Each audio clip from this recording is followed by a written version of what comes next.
Alright guys, welcome back to OP Tinkers.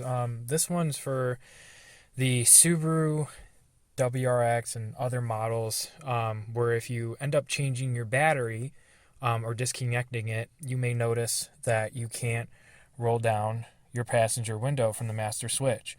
As you can see, I'm pressing the button down, pressing it down, nothing's happening. Pressing it, I have no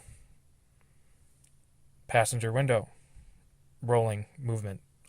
So basically, what I found is there's a way to actually reset this. Basically, I don't know if it's a communication issue, like with the CAN bus or something in the body control module that needs to be reprogrammed. But basically, what you have to do, and what I found online, is you go over to your passenger window here, and the car has to be in the on position where all the lights are on the dash, but it's not actually running.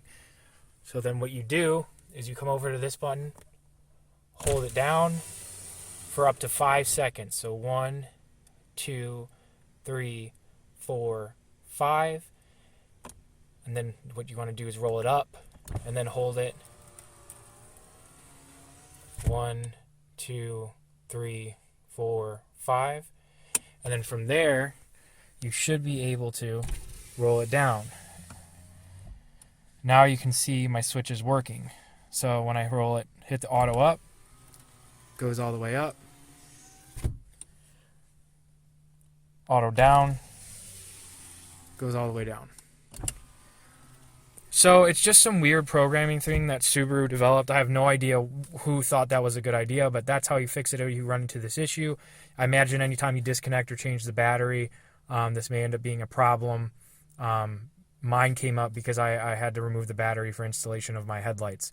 But anyways, good tip for you guys. Have any questions or concerns, comment below.